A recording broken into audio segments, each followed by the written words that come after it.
যেন আমাদের যাদের এই বিশ্বাস আছে ক্ষমতার উৎস জনগণ, আমরা এক্ষুনি পাল্টিয়ে যাব। ক্ষমতার উৎসকে আরো জোরে বলেন। শুধু এই শব্দটা অনেক রাজনৈতিক দলের প্রথম অংশে লেখা থাকে না, এই জন্য তাদেরকে নিষিদ্ধ করা হয়েছিল। আপনি দেখেননি বাংলাদেশ জামাত ইসলামী এই শব্দটা লিখত না, ওরা লিখত সমস্ত ক্ষমতার উৎস আল্লাহ।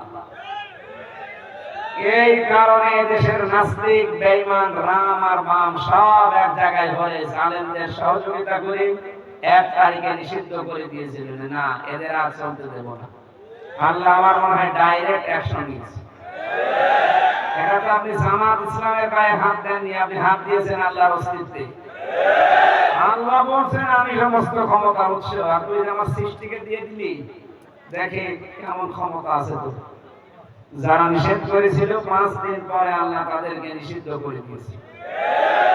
এমন নিষিদ্ধ করেছে আমার বাংলাদেশে আমি ধরছি 1 ইঞ্চি জায়গায় দেশে নেই, সে গোপালগঞ্জ বলে না শরীয়তপুর বলে, এমন কোন জায়গা নেই যেখানে মায়ের বুকের দুধ খেয়ে কোন মানুষ দাঁড়িয়ে বলতে পারে যে আমি জাহিলিয়া বলতে পারবে কি? 1500 বছর আগে শব্দটা ছিল আই এম এ জাহিলিয়া, আর 15.5 বছর আমরা দেখেছিলাম আও আমি জাহিলিয়া। কোন পার্থক্য নেই, শব্দের ক্ষেত্রে পার্থক্য বাড়লেও কাজ সব একই ছিল। ওই জামানায় মানুষ জীবন্ত মানুষকে চিরিয়ে মাটির ভেতরে ফেলে দিত, আর এই জামানায় আমরা 6 সালের এই 28 অক্টোবর আজকের দিনে জীবিত মানুষ হত্যা করার পরে লাশের উপরে ঢাল দিতে দেখেছি। যে মহিলার আহ্বানে সারা দেশ থেকে লগির বইটা নিয়ে মানুষ পিটিয়ে হত্যা করার এই মহা উৎসব শুরু হয়েছিল, হুকুমদাতা হিসাবে তার বিচার দেশে হওয়া দরকার। ওটা যদি বিচার বাড়াতে দিয়ে দেন, অনেকে বলছে আমরা মাফ করে দিয়েছি দেন। 24 সালের 5 আগস্টে এই যে 1770 জন মারা গেল, আমার কুষ্টিয়ায় আমার সামনে 16 জন মারা গেছে। এই যে সাক্ষী বসে আছে, এর মাথায় এখন গুলি আছে, এর শরীরে পিঠের দিকে দেখেন এখন ঝাঁঝরা গুলি আছে। এটা মানুষগুলো আপনি মেরে ফেললেন, আপনি গণহত্যার হুকুমদাতা। পৃথিবীর আন্তর্জাতিক আদালতে অলরেডি মামলা হয়ে গেছে। আমার 2 মামলায় যদি 3 বছর জেল খাটা লাগে তাও বিনা কারণে, যার 130টা মামলা অলরেডি হয়ে গেছে, 3 বছর করে হলে কত বছর হবে? শেষে একবার কবরে যাবে, এরপরে আবার উঠবে, এরপরে আবার যাবে। এই মানুষগুলো যদি এখন হযরত ওমরের মতো হয়ে যায়, এই দেশটা একটা মিনি জান্নাত হয়ে যাবে ইনশাআল্লাহ। সুতরাং আমাদেরকেও চেষ্টা করা দরকার। আল্লাহ বলেন আমি তোমাদেরকে নির্বাচিত করেছি, ওমা জাআলা আলাইকুম ফিদ-দীন মিন হারাজ। আর দ্বীনের উপরে চলতে গিয়ে যে বাধা বিপত্তিগুলো ছিল এগুলো তোমরা দূর করে দিয়েছো। বিষয়টা এমন না, এই জাআলার ফাইল কর্তা সরাসরি আল্লাহ। আল্লাহ বলেন আমি নিজে দূর করে দিয়েছি। সুতরাং জুলাই মাস এবং আগস্ট মাসের 5 তারিখের আগ পর্যন্ত যে বিশাল পাথর আমাদের উপরে ছিল, 1770 জন মানুষ জীবন দিয়েছে, 2780 জন মানুষ হাসপাতালে আছে। এইটার কারণে দেশটা স্বাধীন হয়ে গেল, বিষয়টা এমন না। আল্লাহ বলেন আমি নিজে এই জালেমদেরকে ধরেছি। আখাযনাহুম বাগতাতান ফাইযাহুম মুবলিসুন। জালেমদের যখন ধরলাম ওরা হতাশ হয়ে পড়েছে। এখানে জালেমদেরকে ধরার শব্দের ভেতরে আল্লাহ নিজে ফাইল, নিজে কর্তা। আখাযনাহুম আমি নিজে তাদেরকে ধরলাম, বাগতাতান আকস্মিকভাবে, হঠাৎ করে, ফাইযাহুম মুবলিসুন এই মানুষগুলো হতাশ হয়ে গেল, এরা নিরাশ হয়ে পড়েছে। এমনকি তাদের জীবনের উপরও তারা এখন নিরাশ, কোনো গ্যারান্টি নেই তাদের। যেখানে দেশের জনগণ পাচ্ছে শুধু গর্ত থেকে একটু উকি দিলেই পিটিয়ে আইনের হাতে তুলে দিচ্ছে। আমরা আইন হাতে যেন তুলে না দেয়, যে যে অপরাধ করেছে আল্লাহ যেন সেই শাস্তি দুনিয়ায় তাকে দিয়ে তারপরে মরণ দেয়। অনেকে মনে কখন বলি থাক না, মরে গেলেই তো হচ্ছে না, মরে গেলে তো সাদা গেল, ওকে তো অন্তত বাঁচানো লাগবে জাহান্নামের আগুন থেকে।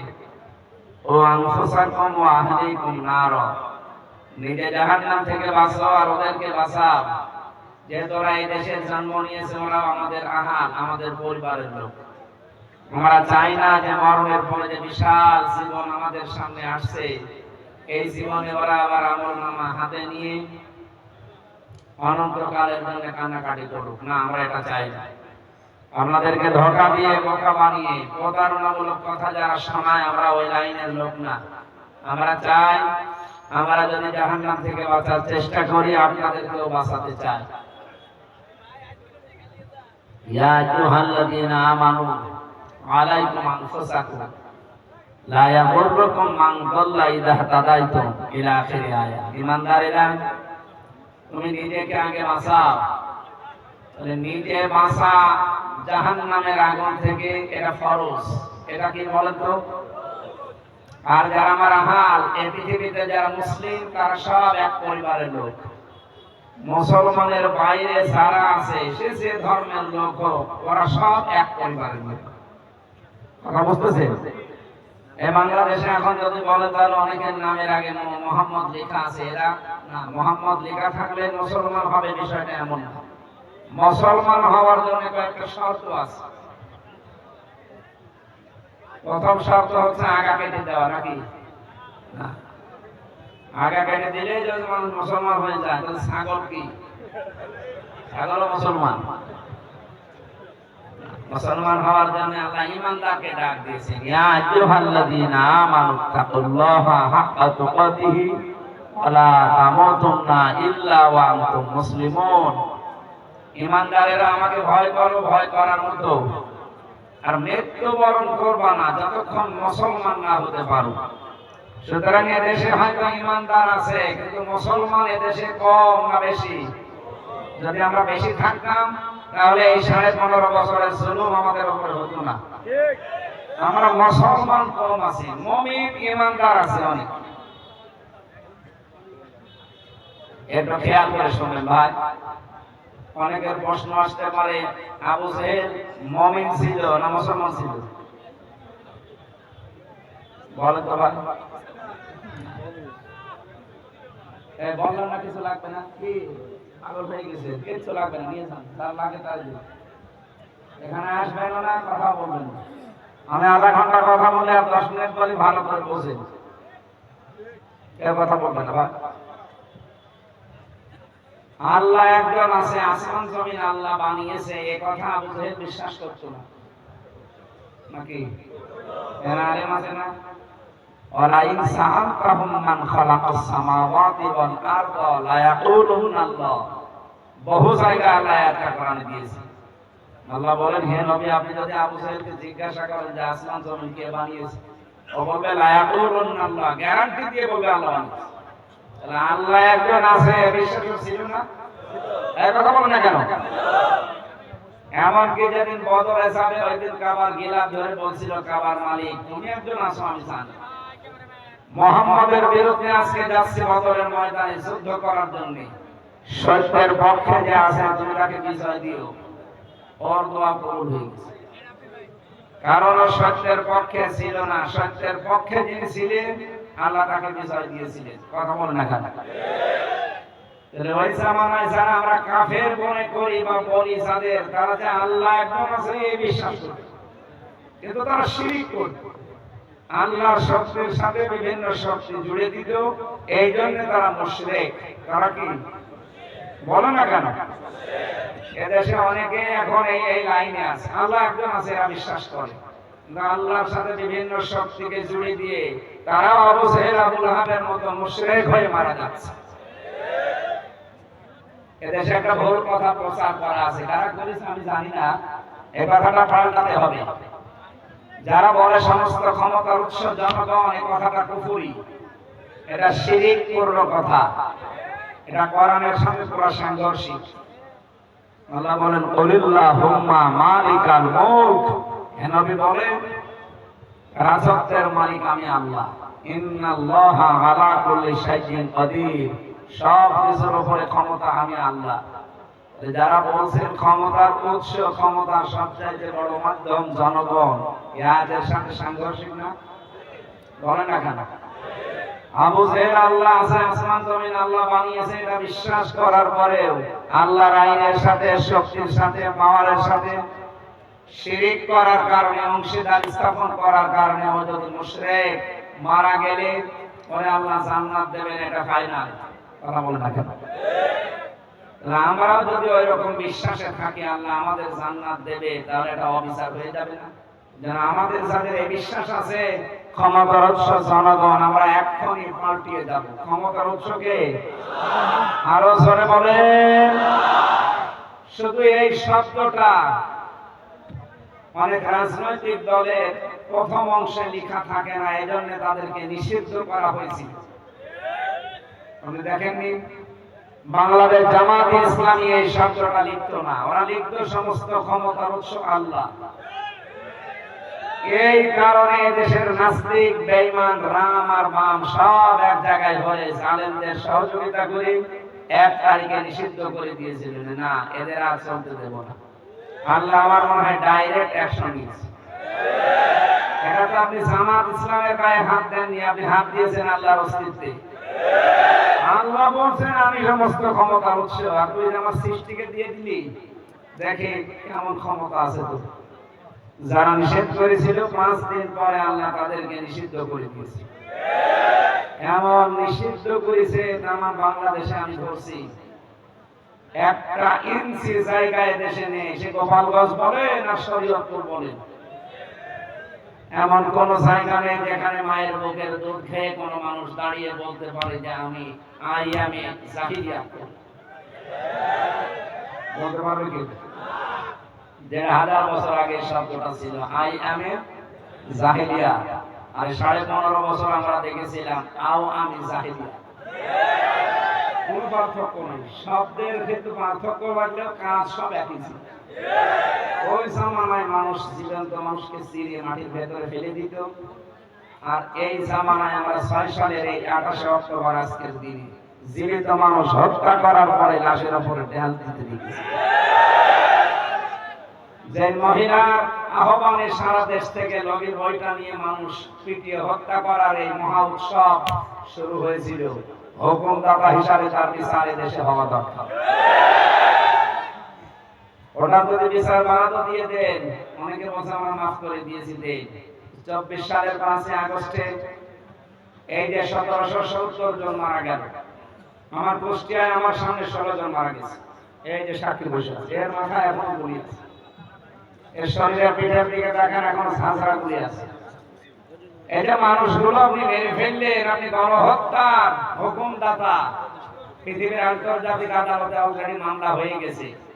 আমার 2 মামলায় যদি 3 বছর জেল খাটা লাগে তাও বিনা কারণে, যার 130টা মামলা অলরেডি হয়ে গেছে, 3 বছর করে হলে কত বছর হবে? শেষে একবার কবরে যাবে, এরপরে আবার উঠবে, এরপরে আবার যাবে। এই জন্য গণহত্যার সাথে যারা জড়িত, বিশেষ করে কতগুলো হত্যাকাণ্ড 2006 থেকে 2024 পর্যন্ত আমার এই দেশে সব রেকর্ড করা আছে মোবাইল। এগুলো যদি আমার মনে হয় এই দেশের মানুষ একটু দেখে আর বসে, কোনদিন এই সন্ত্রাসী সংগঠন যারা আছে তাদের উপরে সিম্পিতি আসবে না। এখন অনেকে বলছে না এটা করা কেমন হবে। আরে ভাই, আপনার ছেলে যদি এরকম পরিচিত আপনি বুঝতে পারবেন, আপনার ছেলে যদি এরকম আয়না ঘরে থাকতো তাহলে আপনি টের পেতেন। এখানে কোন মানুষ যদি অপরাধ যারা করেছে তারা আমাদের কাছে আসলে অনেকে এখন বলছে হুজুর আস্তাগফিরুল্লাহ পড়িয়ে দেন, আমারে তাওবা পড়িয়ে দিন। আমি আস্তাগফিরুল্লাহ পড়িয়ে দিলাম, আপনার তাওবা হয়ে গেল না, এই জীবনও হবে। কারণ আপনি তো আমার কাছে অপরাধ করেননি, আপনি অপরাধ করেছেন জনগণের কাছে। আমি আস্তাগফিরুল্লাহ পড়াবো কি জনগণের থেকে না আল্লাহর এই কালাম দিয়ে? আমি আস্তাগফিরুল্লাহ পড়াচ্ছি আল্লাহ রাসূলের কালাম দিয়ে, হবে কি করে? আপনি কি আল্লাহ রাসূলের কাছে দোষ করেছেন? দোষ করেছেন জনগণের কাছে। এই জনগণ যতদিন মাফ না করবে, আর মাফ পাওয়ার যে পদ্ধতিগুলো আছে এটা যতক্ষণ অ্যাপ্লাই না হবে আপনার মাফ হবে না। একটা হাদিস বলছে, মিলান তো এই খেয়াল করে শুনুন। নবীদের কাছে এক যুবতী মেয়ে এসে বলে, হে রাসূল আমি জিনা করে ফেলেছি, আপনি আমাকে মুক্ত করেন, তারপরে জেনার যে বিচার আছে এটা কায়েম করে দিন, তাহলে আমি মুক্ত হয়ে গেলাম। হাদিস হচ্ছে পৃথিবীতে যে যে অপরাধ করবে ওই অপরাধ দুনিয়া এসে পেয়ে যায়, মরণের পরে আল্লাহ ওই বিচার আর করবে না। এটা বেশ ভালোভাবে বুঝেছিল মুসলিম। এই মেয়েটি অন্যায়টা যৌবনের তাড়নায় যে কোনো ফাঁদে পড়ে করে ফেলেছে। ডাক দিয়ে বলেন, হে রাসূল, আপনি আমার উপরে বিচার শুরু করেন, আমি মুক্ত হতে চাই পাপ থেকে। আরেন যারা আছে বলেন তো, নবীজি ওই সময় বলতে পারতেন, এই কথা মানুষকে আর বলবা না, গোপনে পাপ করেছো, গোপনে আস্তাগফিরুল্লাহ পড়ে দিবা, হয়ে যাবে, বলতে পারতেন না? বলেছি মহিলা তিনবার আসার পরে নবীজি তিনবার ফেরত দিলেন, তিনবারই মুখ ধরিয়ে বললেন, না চলে যাও, মেয়েটি নাছরবান্দা বিচার চাই। বিশ্বনবী বললেন, তুমি জিনা করার পরে গর্ভবতী হয়েছো? বলে হ্যাঁ। তোমার নাই দোষ আছে, এই পেটের সন্তানের তো কোনো দোষ নেই, বাড়ি চলে যাও, যতদিন সন্তানটা ডেলিভারি না হবে আমার কাছে আসবা না। খুব খেয়াল করে মিলাবে, সারা রাত বাসনা দরকার, 2 মিনিট যথেষ্ট। মেয়েটা যখন খালাস করেছে সন্তান, ডাক দিয়ে বলে, নবী আপনি তাড়াতাড়ি আমারে মুক্ত করেন, এই দেখেন আমার ছেলে। নবীজি বললেন, 2 বছর তোমার স্তনের দুধ তার খাওয়া লাগবে, এটা কোরআনের নির্দেশ। ওয়ালওয়ালিদাতু ইরদি'না আওলাদাহুন্না হাওলাইনি কামিলাইনি লিমান আরাদা আইয়ুতিম্মার রাদা। পৃথিবীর মেয়েদের উপরে আল্লাহর আদেশে তাদের বুকের দুধ খাওয়ানো লাগবে সন্তানকে 2 বছর, কিন্তু এই দায়িত্বটা আল্লাহ দিয়েছেন বাবাকে। এখানে মুযাক্কার শব্দ আছে, আইয়ুতিম্মার রাদা, লিমান আরাদা আইয়ুতিম্মার রাদা। আল্লাহ পাক বলেন পুরুষকে, বাবাকে আমি দায়িত্ব দিলাম তারা যেন 2 বছর দুধ খাওয়ায়। বাবার যন্ত্রপাতি আছে, খাওয়াবে কি দিয়ে? এ আর কি ভুল নাকি? তাহলে আপনি প্রমাণ করে দেন। এই ছেলে ডিস্টার্ব করো কেন বলো তো?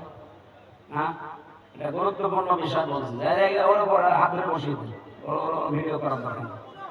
এখন ওরা বসানি কেন? ওর হাত ধরে বসিয়ে দেন। পাগল ছাগল আসে থেকে আল্লাহ। আমি এটা সবাই করবো যখন, তখন এসে ও মাথা মাস।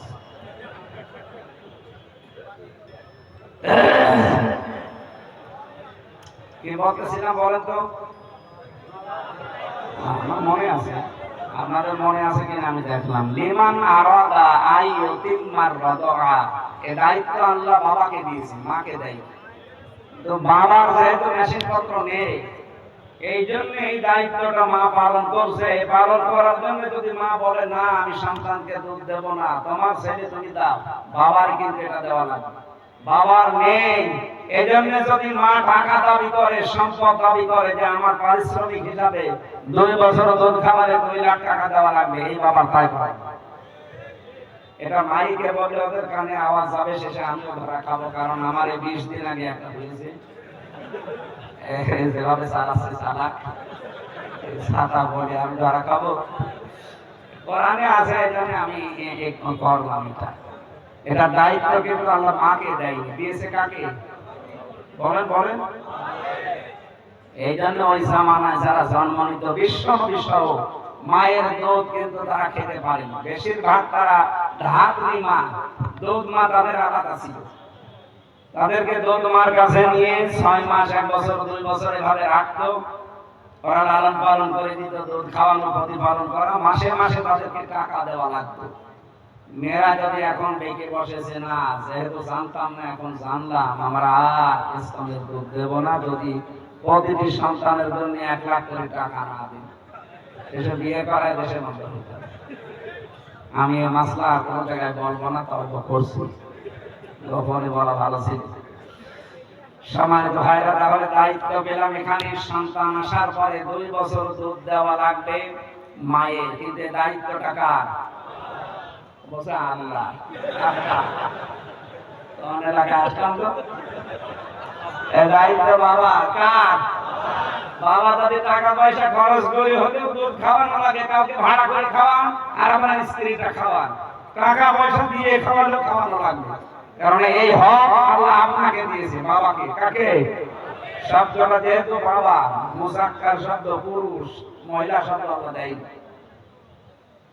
হ্যাঁ, মেয়েরা যদি এখন চালাকি করে নিজের স্থানে দুধ জমা রেখে সন্তানকে না দিয়ে বাবাকে যদি বলে ডানো আনো, আপনার এই স্থান নষ্ট হয়ে যাবে। কারণ কোন জিনিস এক জায়গায় জমা বেঁধে থাকলে ওটা পছন্দ হবে।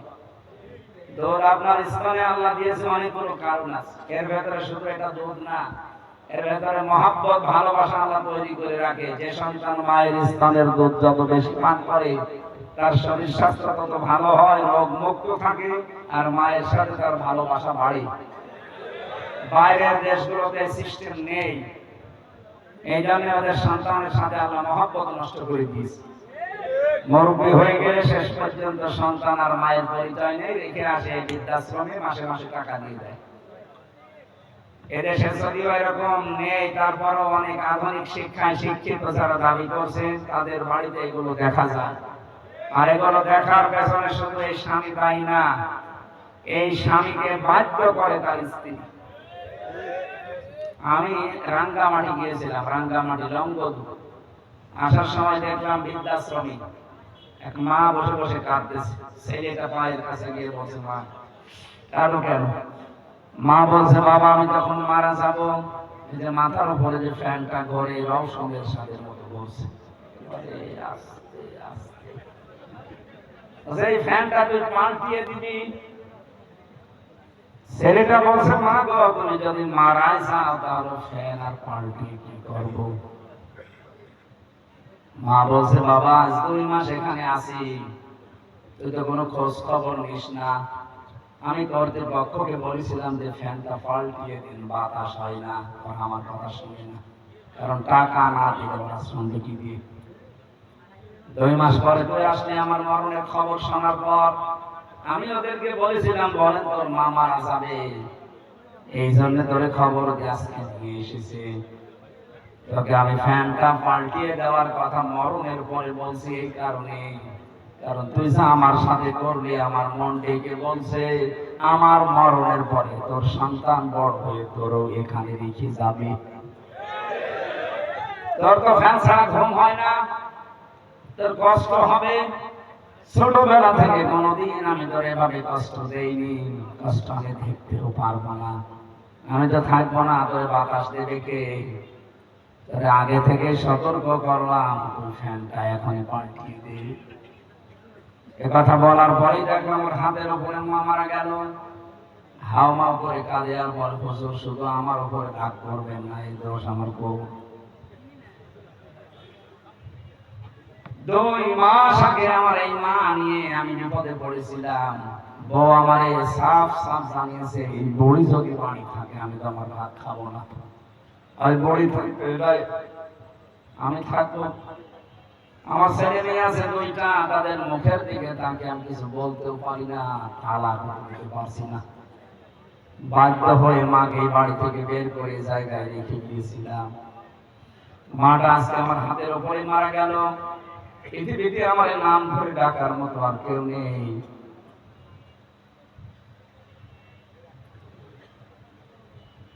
পাবনাবাসী শুধু রাঙ্গামাটি জেলার লঙ্গদু থানার এই কলেজের একটা অধ্যাপক নেই, শুধু ওনার জীবনে এরকম না, আমাদের বহু পরিবারে এখন মায়ের অবস্থা ঠিক ওই রকমই। মাগুলো অবহেলার শিকার, বাবাগুলো অবহেলার শিকার, বাড়ি থেকে বের করে দেওয়া, খাবার না দেওয়া, তার চিকিৎসা না দেওয়া, সবগুলোর পেছনে আমার মনে হয় সন্তান যাই করতে চায় ওর পেছনে তাই ওর বউটা। এমন ছোট মনের বউ আমরা পেয়েছি, কিছু করতে গেলে ওর মন পাওয়া যায় না। এরকম ছোট মনের বউ আছে কার হাত পর্যন্ত? অনেক আলেম পর্যন্ত এরকম বউ নিয়ে সংসার করছে, বলতে পারে না কিছু। তাই সম্মানিত মা বোনেরা, আপনার মা বাবার জন্য স্বামী খরচ করলে তো আপনার ভালোই লাগে। আর 25 বছর 30 বছর আমার পেছনে শ্রম দিল যে বড় বুড়ি, তাদের পেছনে খরচ করতে গেলে, হক আদায় করতে গেলে আপনার মন পাওয়া যায় না, আপনি কি টাকা কবরে নিয়ে যাবেন? আশা করছি এই ইঙ্গিতটা জ্ঞানী মানুষের জন্য যথেষ্ট। এরপরেও যদি কারো বড় চরিত্র না পাল্টায়, আমার মনে হয় ওটা বউ না, বাকি আল্লাহ যা করে।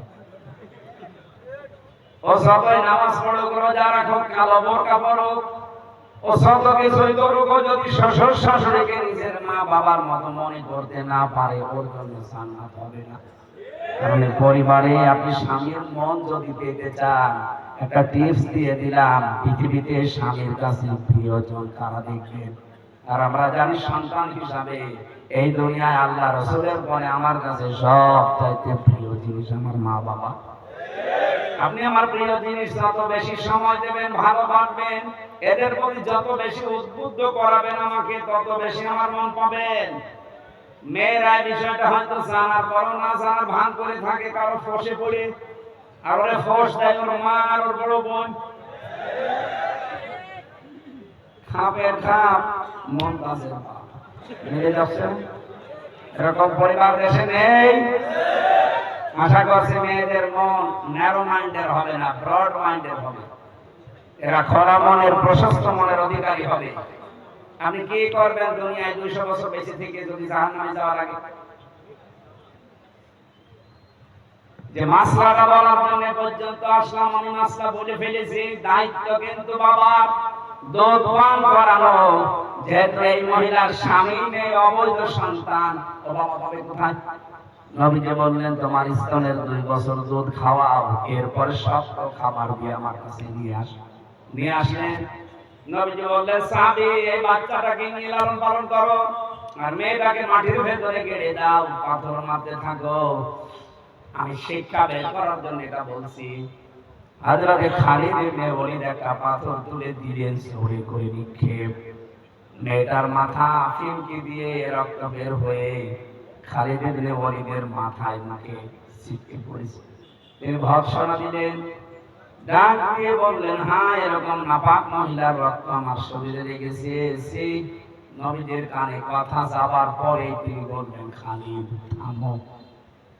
কাকে কি বলো? আমি নবী, তুমি নবী না। আমি যা দেখি তুমি দেখতে পাও না। এই মেয়েটার অনুশোচনা, এই মেয়েটার তাওবা, এই মেয়েটার এই শাস্তিটা এত বেশি পছন্দ হয়েছে আল্লাহর। এইরকম করে কোন মানুষ যদি দুনিয়ায় জালেম তাওবা করে, আমার আল্লাহ তাকে এই মেয়েটার মতো মাফ করে দেবে। কি বেরেন বলেন এখান থেকে? কয়েকটা শিক্ষা, সেখানে 1 নাম্বার শিক্ষা, নবীজি কিন্তু বলতে পারতেন এই মেয়েটাকে যে গোপনে গুনাহ করে ফেলেছে, ও গোপনে আস্তাগফিরুল্লাহ পড়ে নিও, পারতেন না? বলেন না কেন? বলেছিলেন। তার কথাবার্তা 3বার ফিরিয়ে দেওয়ার পরে যখন শুনলেন, বললেন, দেখো, এক কাজ করো, যদি মুক্ত হতে চাও তাহলে বিচারটা তোমার মাথায় নেওয়া লাগবে। মেয়েটা রাজি ছিল না? ছিল না? ও যদি পালিয়ে চলে যেত, যে জীবনের মায়া আছে, আমি না জীবনেও চাবো না, ওই মেয়েটা সন্তানটা খালাস করে ফেলে দিয়ে, মেরে ফেলে নিজে আবার স্বাভাবিক জীবনে ফিরে যেতে পারত। কিন্তু তার মনের ভেতরে এই অনুশোচনা, অনুতপ্ত এমন ভাবে তৈরি হয়েছে, না, আমি দুনিয়াতে অপরাধ করে ফেলেছি, বুঝে করি আর না বুঝে করি, এই অপরাধের শাস্তি যদি দুনিয়ায় আমার না হয়, এটা কিন্তু কিয়ামতে আল্লাহ যখন বিচার বসাবে তখন করবে। এখন নাই 2000 মানুষের সামনে, আর কিয়ামতে বিচার হবে কোটি কোটি মানুষের সামনে। এখন বিচার হবে উম্মতে মুহাম্মদের সামনে, কিয়ামতে বিচার হবে 1,24,000-এর উপরে নবী উম্মতের সামনে। এই জন্য বাংলাদেশে 15.5 বছরে যারা অপরাধ করেছেন, যে যে অপরাধের সাথে জড়িত ছিলেন, সত্যি যদি মাপ পেতে চান, অপরাধ থেকে যদি মুক্ত হতে চান, শুধু আস্তাগফিরুল্লাহ পড়লে হবে না, আপনাকে ওই গুনার শাস্তি আগে দুনিয়ায় নেওয়া লাগবে। যারা গমের সাথে জড়িত ছিলেন, আপনাকে এরকম 8 বছর গুম করে রাখা হবে। এক কথা বলছেন, আমি কি আর কি আছি? যারা খুন করেছেন মানুষদেরকে, আপনাকেও খুন করা হবে। যারা মানুষের সম্পদ চুরি করেছেন, আপনারটাও চুরি করা হবে। যারা ডাকাতি করেছেন আপনার সম্পদ ডাকাতি করা হবে, যারা জেনা করেছেন আপনার মেয়ে আপনার স্ত্রীর সাথে জেনা করা হবে। দেখ কেমন লাগে। ভার্সিটি থাকাকালীন একটা উপন্যাস পড়েছিলাম, দেখ কেমন লাগে। আমার তো মনে হচ্ছে এই বাটপার ব্যারিস্টার সমন দরবেশ বাবা মিয়া এদের এই দৃশ্যগুলো দেখে আমার মাঝে মাঝে মন দিয়ে বের হয়, দেখ কেমন লাগে, দেখ। আমাদের মতো আলেমদেরকে যখন মাজায় দড়ি একেবারে যে ছাগলের মতো গরুর মতো দড়ি মাজায় দিয়ে, আমার নিজের মাজায় দড়ি বেঁধে নিয়ে যেত, হাত পেছনে দিয়ে হ্যান্ডকাপ দিয়ে লাগিয়ে দিত, সামনে দিলে তো হয় না পেছনে, যাতে আমার কষ্ট হয়। পায়ে ডান্ডা বেরিয়ে দিত, মাথার উপরে মুকুট দিয়ে দিত, টুপি, বুকের ভেতরে যেন কেউ গুলি করলে না লাগে। কি হেফাজত করে রেখেছে দেখেছেন। আমি দেখেছি এই 3 বছরে যত মানুষকে ফাঁসি দিয়েছে, অসুস্থ হয়ে গেলে আর ফাঁসি দেয় না, অথচ মেরে থাকবে। ফাঁসি দিলে মানুষ বেঁচে থাকে না মরে যায়? মরে যাচ্ছে, কিন্তু অসুস্থ হলে ফাঁসি দেবে না। আগে সুস্থ করে খাওয়াবে, ফাঁসি দেওয়ার আগে মরণ খাওয়া খা, এমন কিছু আল্লাহ পর্যন্ত খাওয়াই। শাহজাহান জাল্লাদ ছিল, দেখতাম মরণের খাওয়া খায়, যেদিন ফাঁসি দেবে এরপরে ওই মন মতো খাওয়িয়ে যেটা ফাঁসি দেওয়া হবে তারেও বলতো কি খাবেন, যা মনে চায় বলেন। আরে ভাই আপনি তো মেরেই ফেলবে, আমার মনে কি চাবে, যা মনে চায় বলেন। কি করবে, পাগলামি মতো বলতো গোশত খাবো, নিয়ে এসে দিত। যা ভালো লাগে খাওয়ানো বাড়ানোর পরে ডাক্তার এসে পরীক্ষা করতো যে ফাঁসি দেওয়ার উপযুক্ত কিনা। কত বড় বাপ, মেরে ফেলবে কিছুক্ষণ পরে। আর এখন আমার শরীর পরীক্ষা করছে, ডায়াবেটিস আছে কিনা দেখবে। আমার এই যে কি মাপে, এটা কত উঠতেছে কত নামতেছে। 80/120 হলে বলে ঠিক আছে এখন নিয়ে চলো। যদি 140/180 হয় বলবে না এখন ফাঁসি দেওয়া যাবে না। আরে ভাই কি বাট পারি বলতো। এই সমস্ত নিয়ম নীতিগুলো পাল্টানো লাগবে এই দেশ থেকে। সংস্কার যখন আরম্ভ হচ্ছে, দেশের বহু সংস্কার দরকার আছে। বিচার ব্যবস্থায় বিশেষ করে জেল কোর্টে বহু নিয়ম নীতি সে ব্রিটিশের পালন করা। এই যে আমার জেল হাজ ভাই, হজ করলে মানুষ বলে আল হাজ, আর আমরা যারা জেলে ছিলাম জেল হাজ। জেল হাজ হয় না? আমরা দেখেছি এই যে এই কারবারগুলো, এই লগুলো আইনগুলো পাল্টানো দরকার। সে ব্রিটিশ যা দিয়েছে ওইটাই কি আমার কিন্তু চলছে।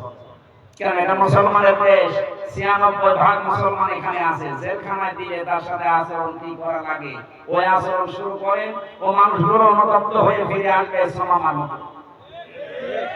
নবীজি হযরতে সামামাকে আটক করেছিলেন, বেঁধে রেখেছিলেন পিলারের সাথে মসজিদের নববীতে।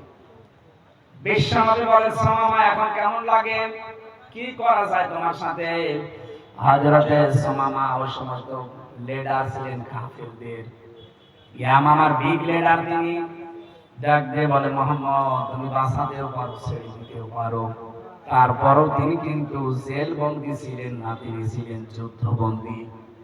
যুদ্ধবন্দীদের মেরে ফেলা যায়, আর জেল বন্দীদের সাথে আচরণ ভালো করা লাগে অপরাধ প্রমাণ হওয়ার আগে। আমার অপরাধ এই যে 3 বছরের ভেতরে প্রমাণ হয়নি, আমার প্রমাণ হয়েছে আমি নির্দোষ, আমার কোনো দোষ নেই, বেকসুর খালাস পেয়েছি, আমি জেল বন্দী। তাই আমার সাথে আপনি যা করলেন 3টা বছর ফাঁসির কন্ডেম সেলের ভেতরে রেখে, আর নবীজি যুদ্ধবন্দীদের সাথে কি করেছে আপনি তাকান। এমনি আপনাকে মানুষ গালি দেয়। বিশ্বনবী নিজে ইসলামের সৌন্দর্যগুলো তার সামনে তুলে ধরলেন, এই জগৎ এবং পরের জগতের সম্পর্কের কথা বললেন যে এটাই শেষ না, আর একটা জগৎ আসতেছে। বাড়িতে যাবার পরে স্ত্রীকে বললেন গোশত রান্না করো, নিজে উঠের গোশত রান্না করার পরে সাহাবীদেরকে বললেন নিয়ে যাও, সামামার বাঁধন করে তাকে মন মতো খাওয়াও। খাবার দাবার হয়ে গেলে বলেন আবার বেঁধে দাও। দ্বিতীয় দিন নবীজি আবার আসলেন তার কাছে, জিজ্ঞাসা করলেন কেমন লাগে। ইসলামের সৌন্দর্যগুলো তুলে ধরলেন। বাড়িতে যে নিজে উঠের দুধ দহন করে গরম দুধ পাঠালেন। আমার মনে হয় বাংলাদেশে কেউ জামাই করে এত আদর করে না। বলে না কেন? জামাই আদর চলছে। তৃতীয় দিন নবীজি এসে মামাকে বললেন ছেড়ে দেন। সাহাবীরা বলল ছেড়ে দেব মানে আপনি জানেন কে? Big leader. নবী বলেন আমি সাদেকি তোমরা দেখো না, আমি নবী তোমরা নবী না। আমি একটা জিনিস জিবরাইলের কাছে শুনেছি, ছেড়ে দাও। ছেড়ে দেওয়া হয়েছে তাকে। তিনি দৌড় দিলেন মদিনার শেষ প্রান্তে যে একটা কুয়াতে গোসল করার পর মনের ভেতরে অনুশোচনা অনুতপ্ত কি আমি একটা যুদ্ধবন্দী, আমাকে তো ধরলেই মেরে ফেলার কথা, সবাই বলার কথা। কি করলো?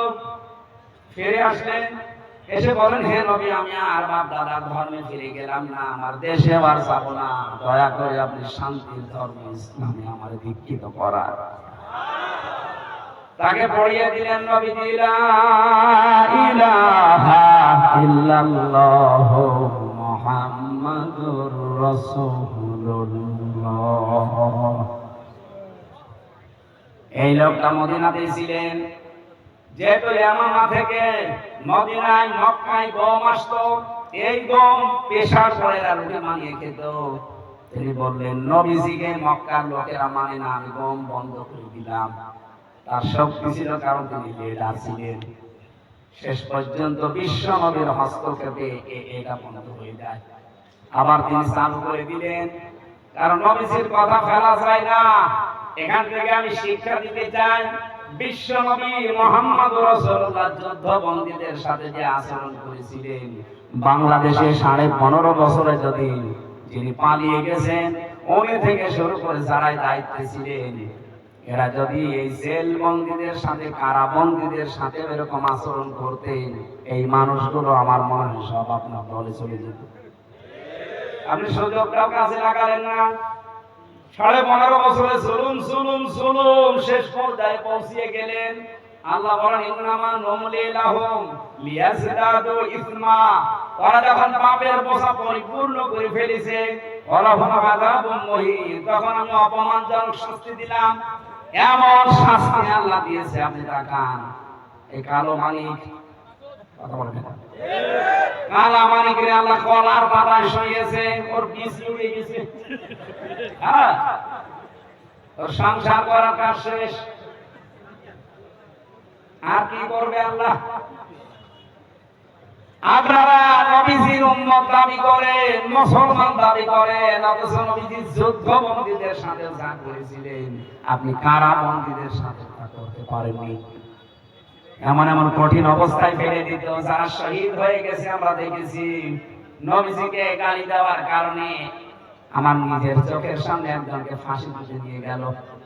সেই ছেলেটা প্রায় 12 বছর ছেলে ছিল, ময়মনসিংহের দিকে বাড়ি। ওর অপরাধ দেওয়া নবীজিকে একদিন গালি দিয়েছিল একটা লোক, তার কেউ শাস্তি দেয়নি, নিজের হাতে শাস্তি দিয়েছিল। আর এটা ইসলামের নিয়ম, যারা দুনিয়াতে বিশ্ব নবীকে অপমান করবে, গালি দেবে, তাদের বেঁচে থাকার অধিকার নেই। এই কাজই করেছিল।